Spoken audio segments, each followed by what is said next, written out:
रमाताई कधीपासून त्यांच्या सुनेला पल्लवीला आवाज देत होत्या, पण पल्लवीने त्यांना उत्तर दिलं नाही. म्हणून शेवटी त्या रागात तणतणत तिच्या खोलीत गेल्या. बघितलं तर त्यांची सून पल्लवी तिचं सामान पॅक करत होती. तिचा नवरा राघव डोक्याला हात लावून एका बाजूला बसला होता. तिची सासू मोठ्या आवाजात म्हणाली, "पल्लवी, हे सगळं काय चालू आहे? आत्ताच तर ऑफिसमधून आलीस आणि लगेच सामान पॅक करायला लागलीस." पल्लवीने सासूच्या बोलण्याला काहीच उत्तर दिलं नाही. म्हणून त्यांनी त्यांच्या मुलाला राघवला विचारलं. तसा राघवने त्यांच्या आईच्या हातात एक कागद दिला. तो कागद बघून रमाताईंचे डोळे फिरले. त्या म्हणाल्या, "हे कसं झालं पल्लवी? तू याला थांबवायला हवं होतं." पल्लवी हळू आवाजात म्हणाली, "आई, आता माझ्या हातात काहीच नाही." तिची सासू हातातला कागद तिथेच फेकून बाहेर येऊन बडबड करायला लागली. त्या कागदात असं काय लिहिलं होतं, जे बघून त्यांच्या पायाखालची जमीनच सरकली. रमाताई मंदिरात भजनासाठी गेल्या होत्या. तिथून घरी परत आल्या. घरी आल्यावर बघितलं तर त्यांचा मुलगा राघव ऑफिसमधून घरी आला होता. त्याला बघून त्या हैराण झाल्या आणि म्हणाल्या, "अरे राघव, तू आत्ता यावेळी दुपारच्या 12 वाजता ऑफिसमधून कसा काही घरी आलास?" राघवने त्याच्या आईकडे बघितलं तर तो टेन्शनमध्ये दिसत होता. तेवढ्यात पल्लवी चहाचा कप टेबलवर ठेवत म्हणाली, "अहो, तुम्ही काळजी कशाला करता? काहीतरी मार्ग नक्की निघेल. अगोदर तुम्ही थोडा चहा घ्या, म्हणजे तुम्हाला शांत वाटेल." हे ऐकून तिची सासू हैराण झाली आणि मुलाला विचारत म्हणाल्या, "राघव, काय झालं आहे? तू मला सांगत का नाहीस? ऑफिसमध्ये काही झालं आहे का?" राघव त्याच्या आईला म्हणाला, "आई, माझ्या कंपनीचं खूप नुकसान झालं आहे. त्यामुळे कंपनीतले लोक कमी करायचे चालू आहेत आणि त्यामध्ये मी पण एक आहे." हे ऐकून त्यांना धक्का बसला. त्या लगेच म्हणाल्या, "अरे राघव, आता काय होणार? राधाच्या लग्नाच्या वेळी आपण घरावर पण कर्ज काढलं आहे. माझी तर विचार करूनच हालत खराब व्हायला लागली आहे. तूच घरातला एकटा कमवणारा होतास आणि आता तू पण घरात बसला आहेस. अरे देवा, तू ही कुठली परीक्षा बघत आहेस?" आईला काळजीत बघून राघव म्हणाला, "आई, तू काळजी करू नकोस. मी काही घरात बसून राहणार नाही. दुसरी नोकरी लवकरच शोधेन. पण तोपर्यंत घरातला खर्च जरा सांभाळून करायला हवा." बाजूला बसलेली पल्लवी म्हणाली, "आई, ही वाईट वेळ पण एक ना एक दिवस निघून जाईल. पण सध्या तरी आपण तुमच्या दुसऱ्या मुलाकडे अमितकडे मदत मागू शकतो." बायकोचं बोलणं ऐकून राघवने त्याच्या आईकडे बघितलं. पण यावेळी त्याच्या आईला मिरची लागली. त्यांनी सुनेवर नाराज व्हायला सुरुवात केली आणि म्हणाल्या, "जर तो आपल्या इथे राहतच नाही, मग त्याच्याकडे मदत मागायची काय गरज आहे? तो एवढी मेहनत करतो. त्याला त्याचे पण खर्च आहेत ना. मग तो आपली कशी काय मदत करू शकतो?" हे ऐकून पल्लवी रागात म्हणाली, "आई, तुम्ही विसरलात का? आपण त्यांची त्यांच्या गरजेच्या वेळी किती मदत केली होती. आपली तेव्हा तेवढी क्षमता पण नव्हती, तरी पण आपण मदत केली होती. आणि आज जेव्हा आम्ही अडचणीत आहोत, तेव्हा त्यांच्या भावाकडे मदत मागणे कुठला अपराध आहे का?" बायकोला रागात बघून राघवने तिच्या हातावर हात ठेवला आणि म्हणाला, "तुम्ही दोघी शांत व्हा. मी लवकरच काहीतरी मार्ग शोधून काढतो." रमाताई उठून रागात खोलीत निघून गेल्या. पल्लवी राघवला म्हणाली, "राघव, तुम्ही अमित भाऊजींकडे तुमच्या नोकरीबद्दल बोलू शकता. काय माहीत त्यांच्या ऑफिसमध्ये एखादी जागा मोकळी असेल." राघव पल्लवीला म्हणाला, "पल्लवी, अमित तर 2 वर्षापूर्वी आपल्यापासून वेगळा झाला आहे. मला त्याच्याकडे कुठलीही मदत मागायची नाही." नवऱ्याचं बोलणं ऐकून पल्लवी शांत बसली आणि काही न बोलता उठून किचनमध्ये गेली. पल्लवीचा मुलगा आत्ता कुठे 7 महिन्यांचा झाला होता. नवऱ्याची नोकरी गेल्यामुळे आता तिला खूप टेन्शन आलं होतं. कारण तिच्या सासूची सवय होती की त्या काही ना काही खरेदी करून त्यांच्या मुलीला राधाच्या घरी पाठवत असायच्या. घराचा खर्च अगोदरच एवढा वाढला होता की कमी करून करून काय कमी करायचं याचा विचार करायला लागणार होता. माहीत नव्हतं हे कधीपर्यंत करायला लागणार आहे. पल्लवीने फोन करून तिच्या मोठ्या बहिणीला मनीषाला सगळ्या गोष्टी सांगितल्या. ते ऐकून मनीषा म्हणाली, "हे बघ पल्लवी, मी काय बोलते त्यापेक्षा तूच एखादी नोकरी शोध ना. तुझ्या सासूने तुला कधी नोकरी करून दिली नाही, पण आता चांगली संधी मिळाली आहे. आता तू नोकरी करू शकतेस आणि तुला थांबवणारं कोणीही नसेल, कारण आता त्यांना खूप गरज आहे. तुझं शिक्षण असं वाया जाऊ देऊ नकोस. स्वतःसाठी काहीतरी कर. पल्लवीने फोन ठेवला आणि ती तिच्या बहिणीच्या बोलण्याचा विचार करायला लागली. रात्री जेवणाच्या वेळी ती विषय काढत म्हणाली, अहो, आता जर तुमची नोकरी गेली आहे तर मला तुमची साथ द्यायला हवी. हे ऐकून तिची सासू डोळे मोठे करून पल्लवीकडे बघायला लागली. हे बघून पल्लवी म्हणाली, आई, तुम्ही मला या अगोदर कधी नोकरी करून दिली नाही, पण आता आपल्या सगळ्यांची मजबुरी आहे. आता मला नोकरी करायला लागणार. तिची सासू रागात म्हणाली, पल्लवी, तुला बाहेर भटकायला पाहिजे आणि आता तर काय तुला निमित्त पण मिळालं आहे, पण मी याची परवानगी कधीच देणार नाही. राघव, तू लवकरात लवकर दुसरी नोकरी शोध. आज एकच दिवस झाला आहे आणि या महाराणीनं तिचं डोकं चालवायला सुरुवात केली. जास्त दिवस झाले तर माहीत नाही काय करणार आहे. राघव शांतपणे खाली मान घालून जेवत होता. असं करता करता 15 दिवस निघून गेले. इकडे रमाताईंची मुलगी राधा फोनवर म्हणाली, आई, अजून दादाला नवीन नोकरी मिळाली नाही का? इथे माझ्या सासरी माझ्या सासू सासऱ्यांच्या लग्नाच्या वाढदिवसाची पार्टी ठेवली आहे. दादा मोकळ्या हाताने माझ्या घरी आला तर माझी किती बेइज्जती होईल. हे ऐकून तिची आई म्हणाली, बाळा, तू काळजी करू नकोस. मी असं काही होऊ देणार नाही. तुझ्या सासरी तुझा मान कायम वर राहील. त्यानंतर रमाताई राघवला म्हणाल्या, राघव, राधाच्या सासूचा फोन आला होता. त्यांच्या लग्नाच्या वाढदिवसाची पार्टी आहे. आपल्याला सगळ्यांना बोलावलं आहे. हे ऐकून राघव म्हणाला, आई, तुला तर माहीतच आहे की आता माझी काय हालत आहे. छोटं मोठं गिफ्ट पण मी देऊ शकत नाही आणि मोठं गिफ्ट द्यायला माझ्याजवळ पैसे नाहीत. हे ऐकून त्याची आई म्हणाली, अरे राघव, मी तर म्हणते पल्लवीच्या माहेरातून मागच्या महिन्यात जी साडी आली होती आणि तिला जे चांदीचे गणपती आणि लक्ष्मीचे नाणे मिळाले होते, आपण तेच राधाच्या सासूला गिफ्ट देऊ. हे ऐकून किचनमध्ये उभ्या असलेल्या पल्लवीला असं वाटलं की कोणीतरी तिच्या पाठीत सुरा खुपसला आहे. ती बाहेर येऊन लगेच म्हणाली, आई, एवढं मोठं गिफ्ट द्यायची काहीच गरज नाही आणि त्या सगळ्या वस्तू माझ्या आईने मला खूप प्रेमाने दिल्या आहेत. तुम्ही तसंही प्रत्येक वेळी माझी गिफ्ट उचलून राधाताईंना देत असता. जर असं असेल तर आपण त्यांच्या पार्टीमध्ये जायलाच नको. हे ऐकून तिच्या सासूने डोळे मोठे केले आणि रागात सगळं घर डोक्यावर घेतलं. नंतर राघवने पल्लवीला समजून सांगण्याचा प्रयत्न केला आणि शेवटी पल्लवीला तिच्या माहेरातून आलेली गिफ्ट नंदेच्या सासूला द्यायला लागली. त्या दिवशी पल्लवीच्या मनाला खूप वेदना झाल्या. ती विचार करायला लागली की तिची सासू अजून काही उचलून तिच्या नंदेला द्यायच्या अगोदर मला काहीतरी करायला लागणार, कारण राघवला नोकरी मिळत नव्हती आणि आता घरातलं वातावरण तणावग्रस्त झालं होतं. तिची सासू प्रत्येक वेळी घरात ओरडत असायची, अगं ये महाराणी, ती लाईट बंद कर. कधीपासून चालू आहे? लाईट बिल काय तुझा बाप भरणार आहे का? एक दिवस पल्लवी खोलीत मुलाला शांत करत होती. राघवला बघून पल्लवी म्हणाली, अहो, मी याला कधीपासून शांत करायचा प्रयत्न करत आहे, पण हा आहे की रडायचं थांबतच नाही. माझं डोकं खूप दुखत आहे आणि मला अजून जेवायचं पण आहे. हे ऐकून राघव म्हणाला, त्याला माझ्याकडे सांभाळायला दे. तू जेवण कर आणि थोडा चहा पण बनवून आण. मला चहा प्यायची इच्छा झाली आहे. पल्लवी उठून किचनमध्ये गेली आणि चहा गॅसवर ठेवला. ते बघून तिची सासू तिला विचारत म्हणाली, पल्लवी, हे काय करत आहेस? पल्लवी म्हणाली, आई, माझं डोकं खूप दुखत आहे, म्हणून म्हटलं जरा आलं घालून चहा बनवावा. तुम्ही घेणार का? हे ऐकून तिच्या सासूचा पारा चढला. त्या म्हणाल्या, अगं पल्लवी, तुला कधी अक्कल येणार काय माहीत. एकतर घरात पैशाची कमतरता आहे. तुला माहीत आहे की राघवला नोकरी मिळाली नाही, मग हा फालतूचा खर्च का करत आहेस?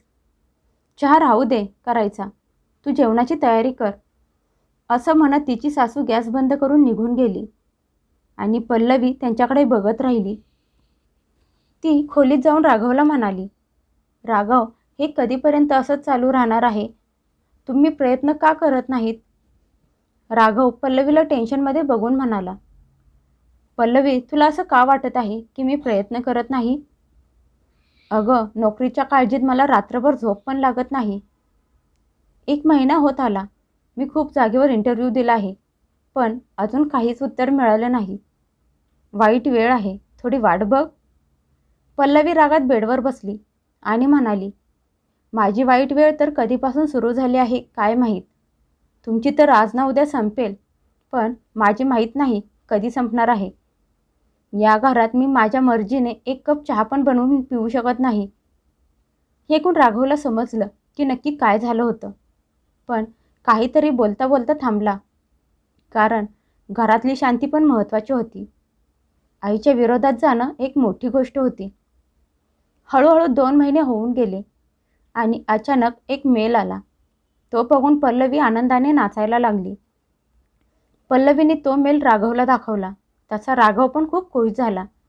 राघव पल्लवीला म्हणाला, चल, ही आनंदाची बातमी आपण आईला सांगू. असं म्हणत तो पल्लवीचा हात पकडून बाहेर आला आणि म्हणाला, आई, एक गुड न्यूज आहे. पेपर वाचत असलेल्या रमाताईंनी पेपर लगेच हातातून बाजूला ठेवला आणि म्हणाल्या, राघव, तुला नोकरी मिळाली का? देवाचे खूप खूप आभार. हे ऐकून राघव म्हणाला, आई, नोकरी मला मिळाली नाही तर पल्लवीला मिळाली आहे. आणि तुला माहीत आहे का, तिला सरकारी नोकरी मिळाली आहे. शेवटी तिचं शिक्षण उपयोगी पडलं.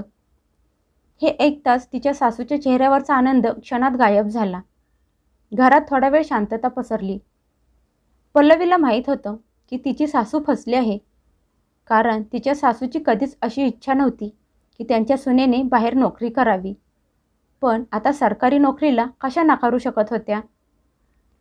पल्लवी मनात म्हणाली, बरं झालं, ताईने मला एमर्जन्सीमध्ये सरकारी नोकरीच्या जागा सुटल्याचे सांगितले होते आणि तिचा फॉर्म भरला होता. तिची ताई स्वतः एक सरकारी नोकरी करत होती. पल्लवी आणि राघव रमाताईच्या बोलण्याची वाट बघत होते. तेवढ्यात पल्लवी म्हणाली, अजून जॉईनिंग लेटर यायचं बाकी आहे. मग समजेल की कधीपासून नोकरीवर हजर व्हायचं आहे. आईला शांत बसलेलं बघून राघव म्हणाला, पल्लवी, एवढी छान आनंदाची बातमी मिळाली आहे, तर लवकरच काहीतरी गोड बनव. असं कर, मुगाच्या डाळीचा हलवा बनव. पल्लवी लगेच किचनमध्ये निघून गेली. इकडे रमाताई राघवला म्हणाल्या, राघव, सरकारी नोकरी आहे म्हणून मी काही बोलत नाही, पण मला एका गोष्टीचं उत्तर दे. बाळाला कोण सांभाळणार आहे? ही तर दिवसभर ऑफिसला निघून जाईल. बाळ अजून एवढं मोठं झालं पण नाही की एकटं राहू शकेल. आणि आता माझं पण वय झालं आहे. मी त्याला दिवसभर घेऊन फिरू शकत नाही. हे ऐकून राघव त्याच्या आईला म्हणाला, आई, सध्या तरी मी घरातच आहे. मग थोडे दिवस मी बाळाला सांभाळत जाईन. तू काळजी करू नकोस. नंतर काहीतरी मार्ग काढू. रमाताई मनातल्या मनात सुनेला शिव्या देत होत्या. त्यांना सुनेला नोकरी लागल्याचे अजिबात बघवलं जात नव्हतं. त्यांची खूप इच्छा होती की जोरात ओरडून सांगावं की नोकरीवर जायची काही गरज नाही. पण घरात बेरोजगार बसलेला मुलगा डोळ्यासमोर येत होता. काही दिवसांनी पल्लवीला जॉईनिंग लेटर मिळालं. पल्लवीने लगेच ऑफिसला जायचं सुरू केलं. रोज प्रवासात तिचा 1 तास निघून जायचा. सकाळी सकाळी लवकर उठून पल्लवी घरातली सगळी कामं आवरून, मुलाच्या खाण्यापिण्याच्या सगळ्या गोष्टी तयार करून मग ऑफिसला जात असायची. ती गेल्यानंतर राघव मुलाला सांभाळत असायचा. पण कधी कधी राघव काही कामात असेल तर रडत असलेल्या नातवाकडे रमाताई बघत पण नव्हत्या. त्याला तसाच रडत ठेवायच्या. पल्लवी संध्याकाळी घरात आली नाही तोपर्यंत तिची सासू एका कामाची लिस्ट तिला सांगत असायची. म्हणायची, पल्लवी, जाऊन अगोदर फ्रेश हो, मग सगळ्यांसाठी चहा बनव, आणि हो, बाथरूममध्ये काही कपडे पडले आहेत ती पण धुवून टाक. बिचारी पल्लवी थकलेली असून पण काही न बोलता घरातली सगळी कामं करत होती, कारण सासूच्या तोंडाला तोंड द्यायची तिची इच्छा नसायची. तिची सासू घरातले काहीच काम करत नव्हती. दिवसभर आराम करून खात असायची. आता हळूहळू पल्लवीला थकवा जाणवायला लागला होता. ती सासूकडून आशा करत होती की रात्रीच्या जेवणात तिच्या सासूने तिची थोडीशी मदत करावी. घरातल्या कामात जरा हातभार लावावा. पण तिच्या सासूने हात वर केले आणि म्हणाली, हे बघ पल्लवी, या वयात माझ्याकडून कामाची अपेक्षा करू नकोस. मी खूप नोकरी करणाऱ्या बायका बघितल्या आहेत. त्या घरातलं काम करून बाहेर नोकरी पण करत आहेत. तू काही जगावेगळी नाहीस की नोकरी करत आहेस. पल्लवी सासूचं बोलणं ऐकून म्हणाली, आई, मला घरात येऊन बाळाला पण सांभाळायला लागतं. जर तुम्ही मला मदत करू शकत नसाल तर मी घरात एक कामवाली लावते. हे ऐकून तिची सासू रागात ओरडत म्हणाली, अगं, पण असंही घरातली सगळी कामं होतच आहेत, तर कामवाली लावायची काय गरज आहे? नोकरी काय करायला लागलीस? तुझ्यात तर घमंड यायला लागला आहे. पल्लवी रागात म्हणाली, आई, काम होत नाहीत तर जबरदस्ती ओढायला लागत आहेत. एक दिवस शरीर जबाब देईल तेव्हा मग काय होईल? माझ्या पगारावर पूर्ण घर आश्रित झालं आहे, कारण तुमच्या मुलाला नोकरी काय मिळत नाही. तिची सासू डोळे मोठे करून म्हणाली, तू काय मला ऐकवत आहेस की माझा मुलगा बेरोजगार आहे? सासू सुनेचा वाद राघव नाईलाजाने शांतपणे ऐकत उभा होता. शेवटी पल्लवी पाय आपटत खोलीत निघून गेली आणि तिची सासू सोफ्यावर बसून बडबड करायला लागली. काही दिवसांनी रमाताई राघवला म्हणाल्या, अरे राघव, राधाचा पहिला सण आहे, त्यामुळे तिच्या घरी पहिल्या सणाची बुत्ती घेऊन जायला लागणार आहे. हे कोण? राघव त्याच्या आईकडे रागात बघत म्हणाला, आई, तुला घरातली परिस्थिती माहीतच आहे, तरी पण असं बोलत आहेस? त्याची आई म्हणाली, अरे, तू नोकरी करत नसलास तरी तुझी बायको तर करत आहे ना, आणि ती पण सरकारी. तिची पण जबाबदारी आहे नंदेच्या घरी सामान पोहोचवण्याची. हे कोण? राघवला त्याच्या आईचा खूप राग यायला लागला. या सगळ्या गोष्टी पल्लवी पण ऐकत होती. ती तिथे येऊन रागात म्हणाली, आई, माझ्या नोकरीकडून तुम्हाला खूप आशा आहेत, पण कधी मला कामात मदत केली आहे का? मी तर 2-2 नोकरी एकसोबत करत आहे. माझं बाळ रडत असलं तर तुम्ही त्याला साधं उचलून पण घेत नाही, पण तुमच्या मुलीच्या घरी सामान देण्यासाठी तुम्हाला माझा पगार लगेच लक्षात आला. एवढं ऐकताच तिची सासू डोळे मोठे करून तिच्याकडे बघायला लागली. पल्लवी राघवला म्हणाली, राघव, मी आता काम करून करून थकले आहे. मला आता 2-2 कामं सांभाळताना खूप त्रास होत आहे. एकतर या घरात कामवाली लावा किंवा मग तुम्हाला माझी मदत करायला लागेल. राघव म्हणाला, पल्लवी, मी तर दिवसभर बाळाला सांभाळतच असतो. हे ऐकून पल्लवी म्हणाली, राघव, फक्त त्याला सांभाळलं म्हणजे माझं काम हलकं होत नाही. सकाळी घरातली सगळी कामं आवरून मला ऑफिसला जायला लागतं आणि संध्याकाळी घरी आल्यावर एक कप चहा पण मला कोणी बनवून देत नाही. हे ऐकून तिची सासू ओरडत म्हणाली, मग तुझी काय इच्छा आहे? तू नोकरी करत आहेस म्हणून आम्ही तुझे गुलाम बनून राहावं? खूप मोठी स्वप्न बघत आहेस तू. हे ऐकून पल्लवी राघवकडे रागात बघून तिथून निघून गेली. पण तिने मनात ठरवलं होतं की काहीतरी करायला लागणार. दुसऱ्या दिवशी जेवण झाल्यानंतर तिची सासू तिला आवाज देत म्हणाली, अगं पल्लवी, तू राधाला देण्यासाठी साडी काढून ठेवली आहेस का नाही? पण पल्लवीने त्यांचा आवाज ऐकून उत्तर दिलं नाही. म्हणून तिची सासू रागात फणफणत तिच्या खोलीत गेली. बघितलं तर पल्लवी तिचं सामान पॅक करत होती आणि राघव डोक्याला हात लावून बाजूला बसला होता. तिची सासू मोठ्या आवाजात म्हणाली, पल्लवी, हे सगळं काय चालू आहे? आत्ताच तर ऑफिसवरून आली आहेस आणि आत्ता लगेच सामान पॅक करत आहेस. पल्लवीने सासूला काहीच उत्तर दिलं नाही. म्हणून त्याने राघवला विचारलं, तर राघवने एक कागद आईच्या हातात ठेवला.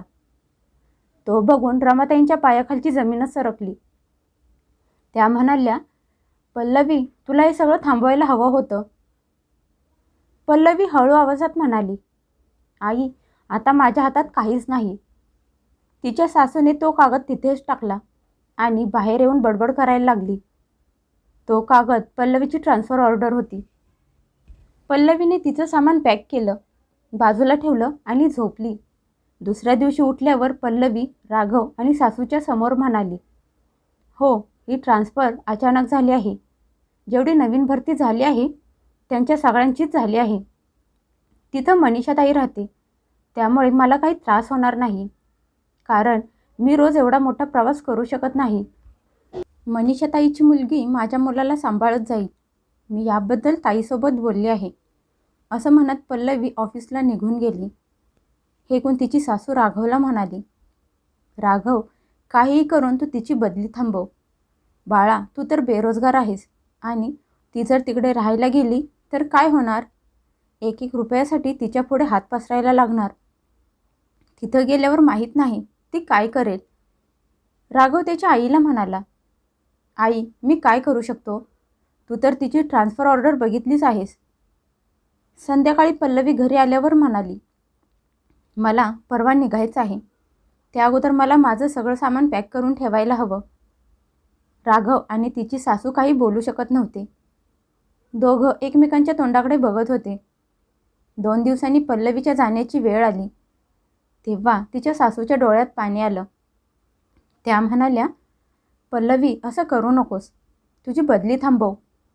हे ऐकून पल्लवी म्हणाली, आई, माझ्या हातात काहीच नाही आणि तसंही मी इथे राहिल्यामुळे तुम्हाला किती त्रास होत असतो.